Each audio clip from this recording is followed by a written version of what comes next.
నేను చెప్తున్నటువంటి 3 రాశులలో గనక మీరు జన్మించినట్టయితే 3 తరాలు కూర్చొని తిన్నా తరగని సంపద అనేది కూడా మీరు సంపాదించుకుంటారు.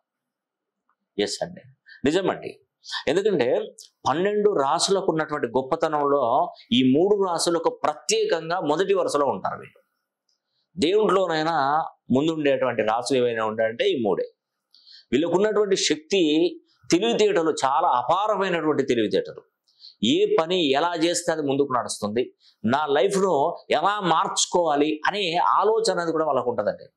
ఎవరు చెప్పిన మాటలు వినరండి, వీరు స్వతహాగా నిర్ణయాలు తీసుకోవడం మొదలు పెడతారు.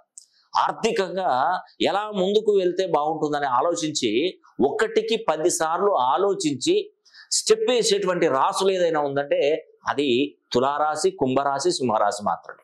మరి వీళ్ళకు ఉన్నటువంటి గొప్పతనం ఏంటి? ఈ తులారాశి వారికి, కుంభరాశి వారికి, సింహరాశి వారికి ఉన్నటువంటి గొప్పతనం ఏంటంటే ప్రతి పనిని చాలా కష్టపడి సాధించుకుంటారండి.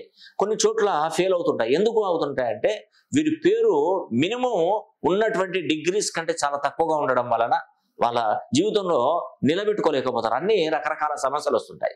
ఆ సమస్య నుంచి వీళ్ళు బయటపడాలంటే నేను ఒకటే చెప్తున్నాను మార్గం.